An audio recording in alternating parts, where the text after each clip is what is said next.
You were born on August 29th, 1958, in Gary, Indiana.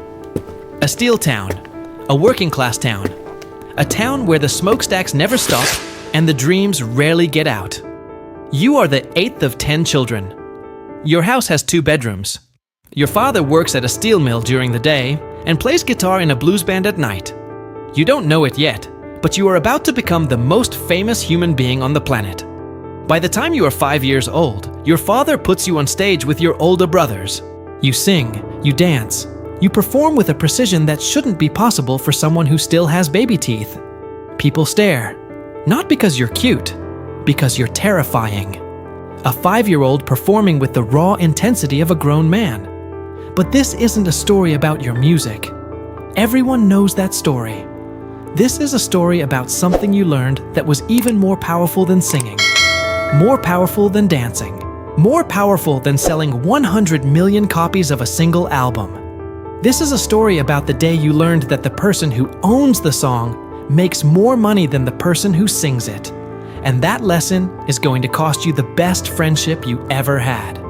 By 1982, you are 24 years old and you have just released Thriller. It's not just an album, it's a cultural earthquake. 7 singles, 7 hits, 66 million copies sold. It becomes the best-selling album of all time. You are not just famous. You are a category of famous that didn't exist before you created it. Magazines don't put you on the cover. You are the cover. You have more money than you can spend in 10 lifetimes. You have mansions, cars, an entire ranch called Neverland that you turned into your own personal amusement park. You have everything a 24-year-old could dream of. But here's the thing about you that nobody understands. You're not just a performer. Behind the glove and the moonwalk and the sequined jacket, there is a mind that processes business like a computer. And that mind is about to meet the one person who will teach it the most expensive lesson in music history. His name is Paul McCartney, one half of the most legendary songwriting duo in history, Lennon and McCartney, the Beatles. He wrote Yesterday. He wrote Hey Jude. He wrote Let It Be. He is by any measure one of the greatest songwriters who has ever lived. You meet him in the mid-1970s, after the Beatles have already broken up. You're a teenager, he's a legend. But somehow, you click. 2 musicians from completely different worlds who share one thing in common. They both understand what it means to have music running through their veins like blood. The friendship grows. By the early 1980s, you're collaborating. In 1982, you record The Girl Is Mine together for your Thriller album. In 1983, you record Say Say Say for his album Pipes of Peace. These are 2 of the biggest artists in the world, making music together, hanging out, laughing. The press loves it. The fans love it. And you genuinely love each other's company. But here's where everything changes. Not with a fight. Not with a betrayal. With a conversation. One day, during the recording sessions for Say Say Say, Paul is in a good mood. He's relaxed, and he starts talking to you about something he's been doing for years, buying music publishing rights. Paul explains that he's been buying catalogs of other artists' songs. Buddy Holly's catalog, other classic artists. And he explains something that blows your mind. He tells you that when you own a song's publishing rights, you get paid every single time that song is played on the radio, used in a movie, used in a commercial, performed live by anyone, anywhere in the world. The owner of the song makes money forever. The singer gets paid once, the owner gets paid forever. And then Paul says the words that will change both of your lives. Michael, you should really think about getting into music publishing. It's a great investment. You look at him, you smile, and you say something that Paul thinks is a joke. One day I'll own your songs. He laughs. You laugh. It's funny. It's a joke between friends. Except it isn't a joke. Not to you. You filed that information away in the part of your brain that never forgets anything. The part that turned a kid from Gary, Indiana, into the king of pop. Paul just handed you the most valuable business lesson of your life, and he doesn't even know it. You don't waste time. Right after Paul's advice, you call your attorney, John Branca. You tell him you want to start buying music publishing rights. Branca helps you buy rights to songs from the 1960s that you love. Small catalogs. Practice rounds. You're learning the game before you make your real move. And then, in September 1984, Branca calls you with news that makes your heart stop. There's something available you might be interested in, he says. ATV Music Publishing. It includes Northern Songs. You don't recognize the name ATV, but when Branca says what Northern Songs is, you understand immediately. Northern Songs owns the publishing rights to 251 songs by the Beatles. Hey Jude, Yesterday, Let It Be, Come Together, the most valuable collection of songs ever written. And it's for sale. Here's the thing that most people don't know. Paul McCartney lost the rights to his own songs decades earlier. In 1969, a British company called ATV completed a messy takeover of Northern Songs, the publishing company McCartney and Lennon had set up. McCartney and Lennon were forced to sell their shares. Paul never forgave himself for losing control of his own music. And now, the company that owns those songs is being sold by an Australian billionaire named Robert Holmes à Court. Branca does the responsible thing. He asks McCartney's attorney if Paul wants to bid. McCartney's lawyer says no. It's too expensive. Branca asks Yoko Ono, John Lennon's widow. She also passes, but reportedly says she'd rather you own the songs than some corporation. That detail matters. Nobody was blocked, nobody was cheated. The door was open to everyone, and you were the only one who walked through it. But this isn't easy. Not even close. You make an initial bid of $30 million. Other bidders appear: Richard Branson of Virgin, music executives, Marty Bandia, and Charles Koppelman. The price keeps climbing. Negotiations drag on for 10 months. Over 100 lawyers are involved, generating 8 different contracts. Your legal team spends weeks at the US Library of Congress studying the validity of all 4,000 song copyrights in the catalog. You tell Branca something that defines this entire story. You can't put a price on a Picasso. You can't put a price on these songs. There's no value on them. They're the best songs that have ever been written. And you mean it.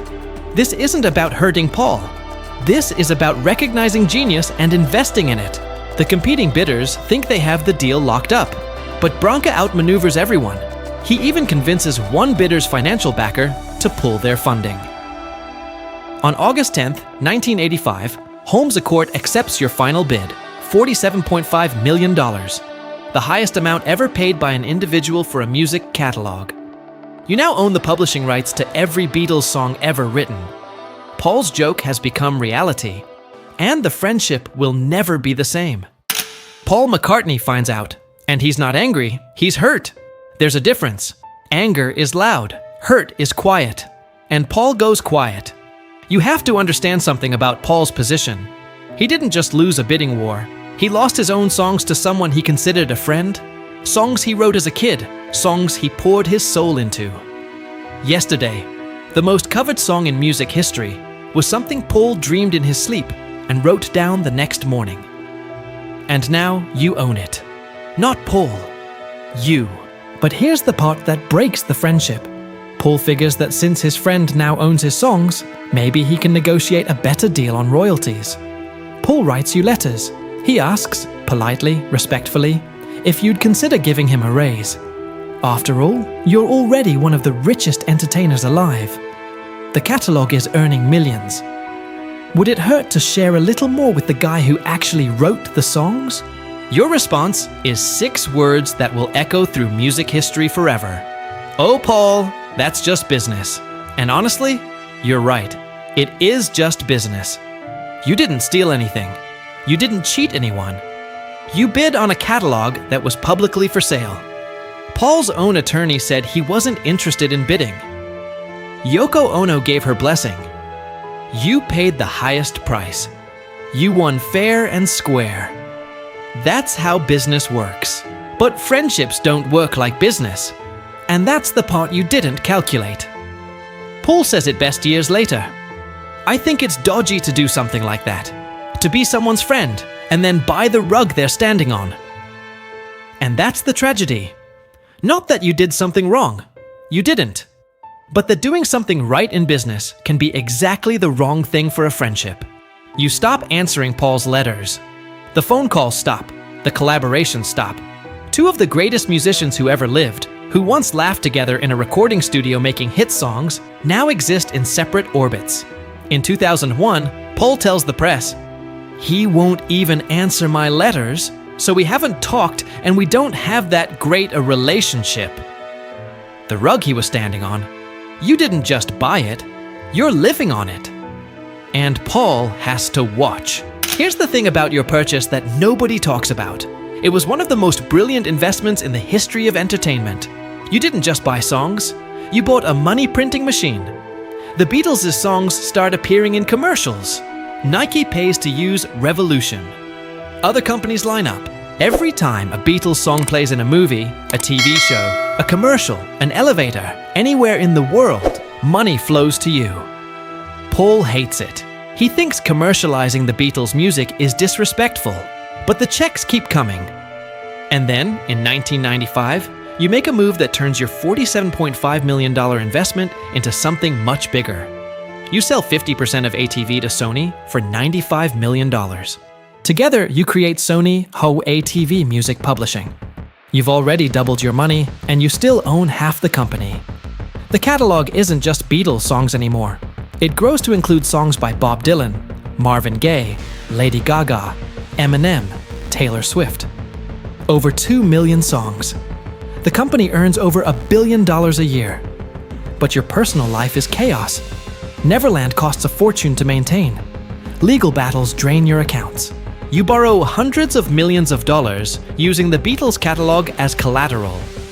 The songs that Paul wrote as a 20-year-old kid in Liverpool are keeping your empire afloat. The irony is almost poetic. You write in your autobiography, Moonwalk, "Paul and I both learned the hard way about business and the importance of publishing and royalties and the dignity of songwriting." It's a sentence that says everything and nothing at the same time. You acknowledge the pain, but you don't apologize, because in your mind, you didn't do anything wrong. You just played the game better than everyone else. And the truth is, you're not wrong. The real villains of this story aren't you. They're the people who put those songs up for sale in the first place.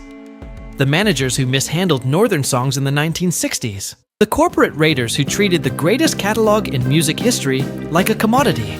You didn't create that system. You just understood it better than the man who taught you about it. On June 25th, 2009, you die. You are 50 years old. The world mourns the king of pop. And one of the first people to speak about your death is Paul McCartney. He says, "He was a lovely man, massively talented, and we miss him." And then, in the same interview, he adds that after you bought the catalog, the two of you kind of drifted apart. He says there was never a big bust-up, just a slow, quiet ending to something that used to be beautiful. Rumors spread that you left the Beatles songs back to Paul in your will. McCartney shuts them down himself. It was completely made up. You didn't leave them to him. The songs stay with your estate. Business to the very end. After your death, Sony takes full control. In 2016, they pay your estate $750 million for the remaining 50% of Sony ATV. The Beatles catalog alone is now estimated to be worth over $1 billion. Your original $47.5 million investment generated a return of over 2,000%. In pure financial terms, it was one of the greatest deals ever made. But Paul doesn't give up. In 2017, he files a lawsuit using a provision in the US Copyright Act that allows songwriters to reclaim their publishing rights after 56 years. Sony ATV settles. The details are confidential, but after more than 50 years of losing again, Paul McCartney finally gets back a piece of what was always his. Here's the thing about this story. It doesn't have a villain. You listened to advice from a friend. You took that advice seriously. You made a legitimate bid on a publicly available catalog. You paid the highest price. You built an empire. And in the process, you lost someone who genuinely cared about you. Not because you were cruel, but because business doesn't care about feelings. and you chose business. Paul said it best: to be someone's friend and then buy the rug they're standing on. But maybe you would have said it differently. The rug was for sale. I just happened to be the one who could afford it. $47.5 million. 251 songs. One broken friendship. And a lesson that both of you wrote about in your autobiographies, but neither of you ever fully learned. Sometimes the most expensive thing in the world isn't a song catalog. It's the person who taught you what it was worth. You bought the greatest songs ever written, and you lost the only person who understood what it was like to be you. That's not villainy. That's not genius. That's just business. And that might be the saddest sentence in this entire story.